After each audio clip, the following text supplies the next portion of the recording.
Hello and welcome to episode 7 of Philosophy. Today, very excitingly, I'm going to get started on, I think, the most important part of this painting, which is kind of like the nose area. And I am going to be talking about quite an interesting topic, at least to me, which is happiness in general. So I'll just set the scene and then we'll start painting. So what I want to talk about today is why we, or at least I, am potentially quite uncomfortable with being asked how happy I am. Why is it not an acceptable or very easy question to ask someone? Like, are you happy, or are you okay? Or, what's your happiness levels like right now? Because at least for me, at various times in my life, I think if I would have been asked this question, I would have genuinely just burst out into tears. I don't think it's a very easy question to ask. And still now, it kind of makes you slightly uncomfortable. It's not that you can meet someone or a friend and you can, I guess with friends, to some extent, you can go, hey, what's your happiness levels right now? But in general, it tends to be a bit of a, at least weird / personal question to ask. And I think, at least for me, it does lead to some level of kind of discomfort thinking about my levels of happiness in general. And it kind of makes me a bit uneasy.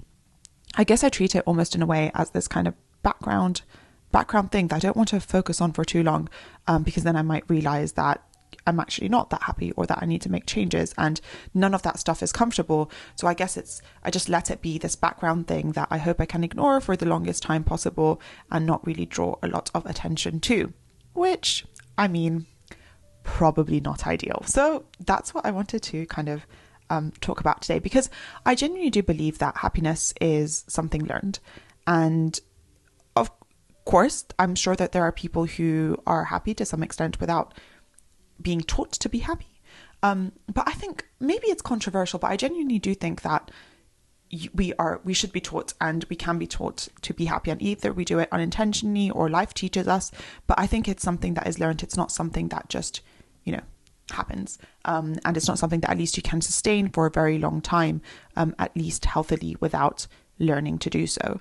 And it's so bizarre then that there's very little, if any, teaching around happiness in general. And this can be from our families, this can be from our school. I don't think that we get taught how to be happy.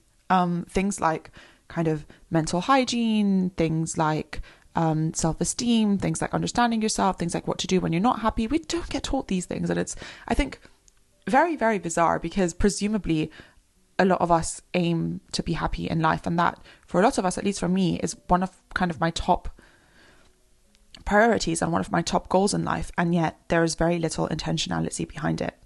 And so I think that happiness is a combination of habits that we accumulate either kind of intentionally or unintentionally throughout our life, and then those definitely, in my opinion, kind of contribute to or build this thing that we call happiness. And then it becomes interesting for me to kind of start to think, where will my current habits take me? Or what level of happiness can I have in the future with my current habits? As in a year from now, if I behave the way that I do, if things change. So I think the only constant in the universe is change. I firmly believe this. So I do think that I'll never be as confident or insecure as I am right now. That will likely change. But given the habits that I have in place, I can in some way potentially slightly extrapolate into seeing where my levels of self-confidence will be in a year. Where will my levels of self-confidence be in 5 years or 10 years or 50 years, for example? And then if those are not to change, if I'm not to be intentional with them, where will that take me in life, and how happy will I be? So sometimes I try to do this. I try to look at my habits at the moment for exercising, for my habits around communicating with people, my habits around staying or hanging out with friends, my habits around eating, my habits around learning, my habits around kind of education and self-reflection and growth and addressing issues that I currently have. And I think looking at all of these habits, I then start to wonder, okay, where are these taking me, and where will my levels of happiness be? And I think in general, I want to be just more comfortable with asking myself this. I want to be more comfortable with the question of, are you happy, Elizabeth? And how can we improve this without feeling the need to burst out into tears should anyone ask me at any point in my life if I am happy. I don't think I'm at that stage right now. actually, I was at that stage last week. Someone asked me how my week has gone, and I was like, oh, don't do this, please. And I burst into tears. So sometimes it happens. And then I realized that. And so I've kind of taken measures this weekend. So today I have a getaway, and I'm going to kind of, I think, reevaluate what I'm doing with my life and do some CBT to myself and kind of, get back on track. Because I realized when that happened, I was like, okay, you're not okay. You definitely need bits of an intervention here. But anyways, so in terms of kind of then if we do a low-key assessment of what should I potentially think of when I'm thinking of my happiness, and what should I potentially think of when I'm thinking about my habits, and and why is it so difficult to think about happiness? And this kind of ties in with something, this loosely ties in with something else, which I've realized, which is also that people tend to judge things that make me happy without realizing that happiness is the hardest thing to come by. And what I mean by this is, for example, I have this kind of crazy complicated second brain thing. So a system for note taking, which is, I admit it's quite over the top and it's quite complex, and I definitely don't recommend it to most people. But whenever people see this, they go, that's crazy. That's so complicated. Why would you do this? Why would you waste your time with this? Or I can't believe that you do this thing. And the thing that always comes to mind with me is that it's just so easy for me. It's not difficult. It's not complex. I don't find it, it does bring me happiness, but I don't find it to be challenging in any way to maintain. And I don't find it to be kind of exhausting in the way that people assume when they ask me about it. And then the thing that I realized furthermore beyond that is that the difficult part about having, let's say, a very complicated system around note taking, the most difficult part is liking to read. The most difficult part is not taking the notes. So I think that's the mindset shift, that when I say that to people, they go, okay, that kind of makes sense.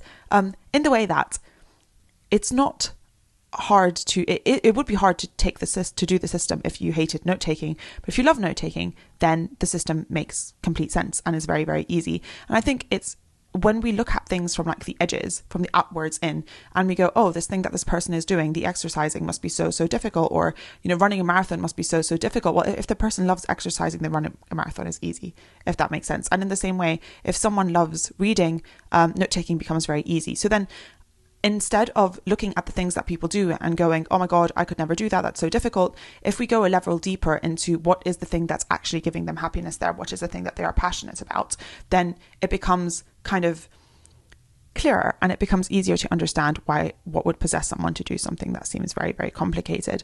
And the place that they are getting happiness from this thing might be actually different to the thing that we are considering.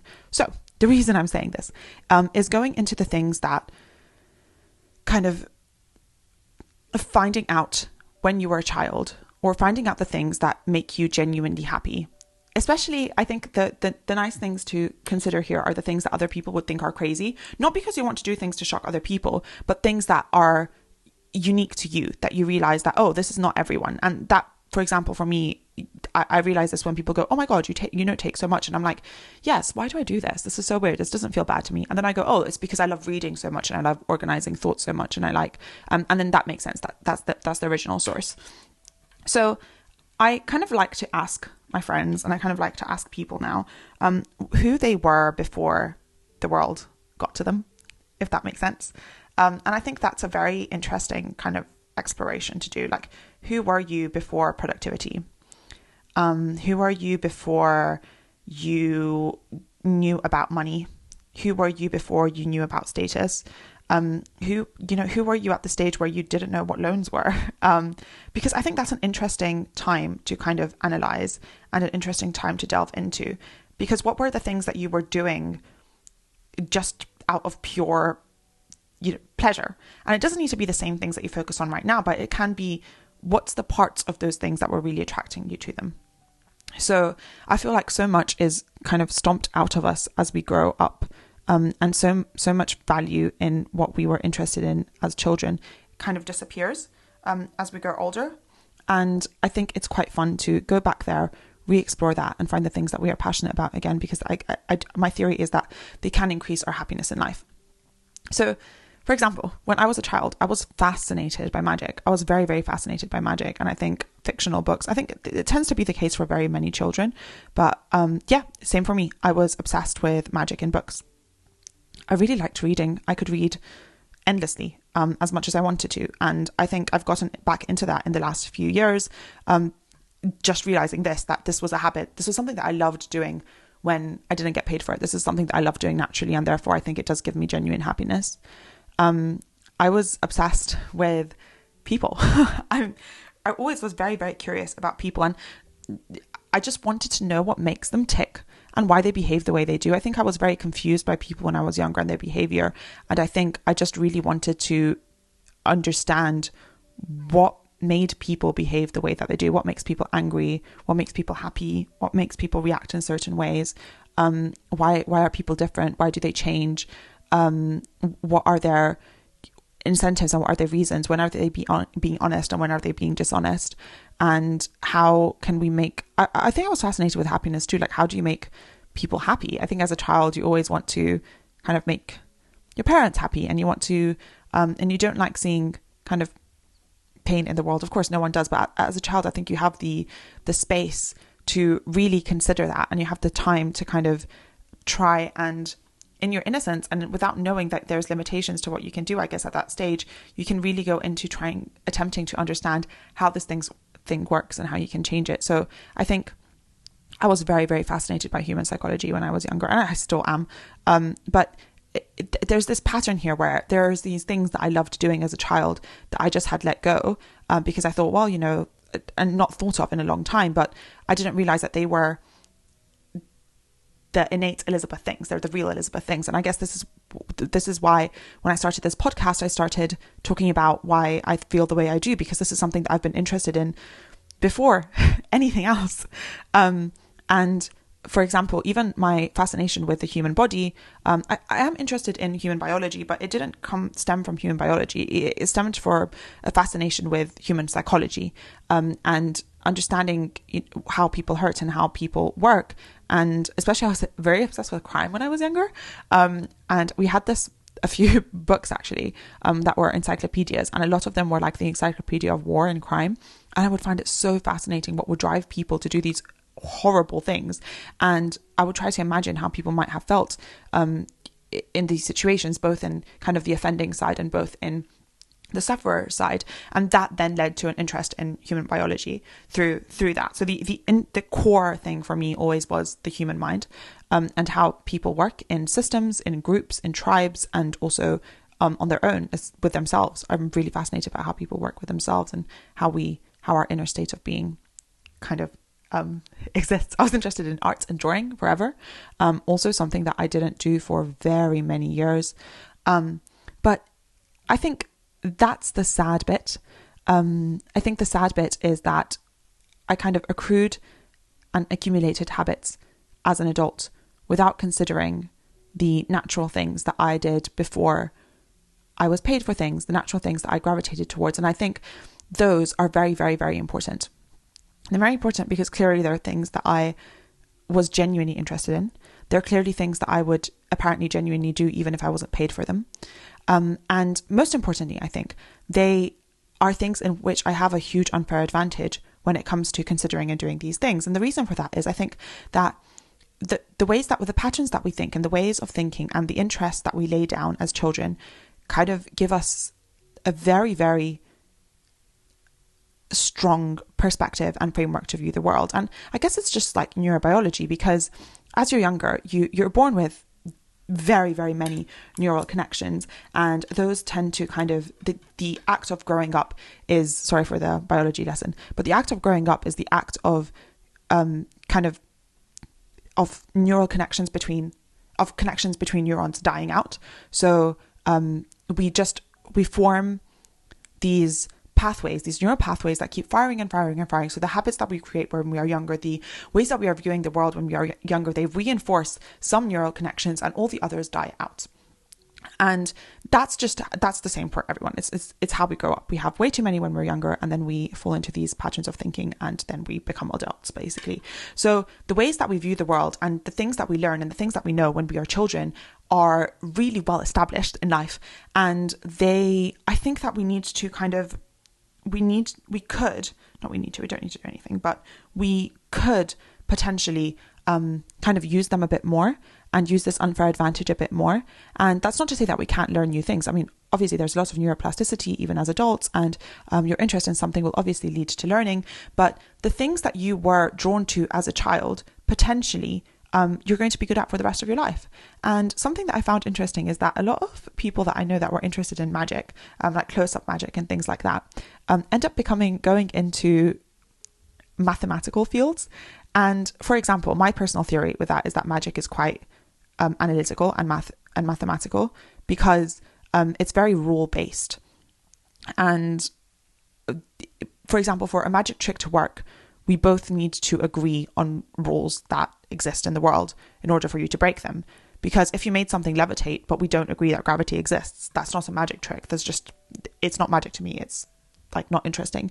So I think magic is very, very rule based. And I think people who are interested in magic and interested in learning the rules and interested in learning how to break them then go into fields potentially that are quite like engineering and kind of finance and mathematical. And that's at least been my experience. I don't know if I have obviously a huge bias, and I don't have a large sample group here to discuss this with, but at least in my life, like I like asking people what they were interested in when they were children, and what they kind of what did they go all in on when they were children, because you become quite obsessive when you're a child. I think you have the space and the time to become really obsessive. So I like to ask people what they were obsessed with when they were children and what they would spend their time on. And then I guess I would recommend that you do the same thing, and then you go and ask yourself, when was the last time you did that? Or what other fields could you benefit through that? So for example, yes, with the magic, maybe you're good at learning rules. Maybe you're good at systems thinking. Maybe you're good at breaking rules. And how can you then apply that in mathematical fields, for example, or fields that have a lot of kind of structure and organization. And if you're good at art, maybe you are an artist or a creative person by nature, and you can somehow leverage that in the jobs that you are currently doing. And if you're good at reading, do you have a job that allows you to gather information, to learn new things, to analyze things? And if not, I mean, let's do that, shall we? Let's go back into the things that we would be, back into the things that we were interested in when we were younger, because I think it just kind of improves your life in general. And in that way, I think we can teach ourselves to re-fall in love with things. And those things might not be the exact same things that we had when we were children, but I think we can leverage the commonalities, the essential bits of that into what we have in our day-to-day life to potentially bring some more happiness with it and be more intentional with the ways that we are happy and the things that we experience in the world. And yes, I think these habits extend beyond just the kind of hobbies that we had as children, but even in our behavior and in our communication with people. And I think this view of how am I building my future, and how am I building my future happiness, and how am I kind of establishing or reinforcing habits for future Elizabeth is a good way to kind of inspire myself to do things that I'm too scared to do. So I have this weird perspective where when I'm trying to get myself to do something that I'm too scared to do, I either think of my younger self, or I think of my future self. In the way that I think of my younger self, I think of, a baby Elizabeth that was really scared and kind of insecure, but who wanted these things. And I'm like, no, I'm going to give that girl the life that she wanted. So I'll think of either a picture of myself when I was younger, or I'll picture myself in my mind when I was younger, and I'll go, okay, yeah, no, I'm doing this for her. And it's kind of, I turn in that case into like a protective older sister or a protective mother, or kind of the parent that I wished I had, or the person that I wish I had in my life, and go, no, I'm going to take care of you. I know you would have wanted this, or I'm not going to allow this to happen to you now as an adult, because you're still that girl, and I don't want bad things to happen to that girl. So I do tend to kind of think of my younger self in that way, but I also tend to think of my future self. For example, if I'm scared of telling someone how I feel about them, I think of like 50-year-old Elizabeth, and I think that I don't want to be a person who is, I want 50-year-old Elizabeth to be a person who speaks her mind and who is not scared to say whatever the hell she wants, basically, without hurting people's feelings. But I want her to be the sort of person who's not scared of speaking her mind. And unless I start establishing those habits right now, there is no way. Where is she going to be confident? Where is 50-year-old Elizabeth going to find the confidence if, 26-year-old Elizabeth cannot say what's on her mind? So I go, okay, that's the reason I'm doing this, and YOLO, we go in, because in the long run, this will kind of build the person that I want to become, if that makes sense. So yes, I think this habit perspective is quite an interesting one, because it allows me to be intentional with my happiness, because I do think that, my own happiness is my responsibility. And the world sucks, especially recently. The world sucks a lot, and I'm not going to expect it to be peaceful or happy or content enough for me, because it just won't be. I have enough evidence in my years of life and through reading history to know that the world, if anything, just makes things worse. And not in a pessimistic, depressing way. I mean, the world is beautiful and it's better than it's ever been before and more peaceful than it's ever been before, despite everything that's going on. But still, I don't think the world can give me things if I'm not there to take them. And especially, I see rich people, I see successful people, and very, very often, especially actually most of them, are just so miserable. They're so miserable. And I know this is so cliche, but it's actually true. And I've genuinely seen this, because when I was younger, I used to get very frustrated when people would say this, and I'm like, yeah, sure. They must be so hard to cry in your mansion, but it's true. They suffer just as much, if not more, as I have and I do. So that makes me go, okay, fine. It's not going to be a certain amount of money. It's not going to be a certain state of the world. It's not going to be anything that's going to ever make me happy. And that's kind of my responsibility. And I do think that it's a mental hygiene exercise, and it's a personal responsibility, and it's a combination of my habits and how those habits set me up for happiness. So my vibe right now is to start and think more about where my current habits are taking me, to be more intentional about happiness, to be less uncomfortable with the question of asking myself or being asked if I'm happy, because I should be able to answer that as a yes or a no. And if it's a no, then what the hell are you doing? Like, what is more important than that right now? Obviously, as someone who doesn't have children, I'll just put that caveat in there. So as someone who doesn't have children, what else is, my responsibility than my own happiness? It feels a bit weird that shouldn't be up there with my priorities. So in that state, I think, okay, it's time for me to change that, and it's time for me to reapproach that differently, and focus on that a bit more. So I think that was a bit chaotic, but hopefully it made sense to you. And yeah, if I want to leave you with anything, it's the thought of, what did you do when you were younger for fun? Just, that's a fun exercise to go through again and again. So what were the things that you were glad and happy to do without being prompted to, without being forced to, that you could go all in on? What are those things? And can you do more of the same thing? Or do they say something deeper about you as a person? And how can you potentially leverage those in the things that you are already doing, in the job that you already have, in the decisions that you've already made, or the way that you've already designed your life? Or do you have to restructure everything potentially? Because why not? And where are your habits taking you? Where are your eating habits? Where are your friendship habits? Where is your current style of communication? Where is your current schedule and sleep schedule and work and communication with your partner? Where is that taking you in 10 years and in 20 years and 50 years? And is that the place you want to get to? Or do you just have to change? And I think we can just snap our fingers and change, honestly. We're only a combination of our actions, and easier said than done. Easier said than done. I'm still struggling undoing habits for years and years.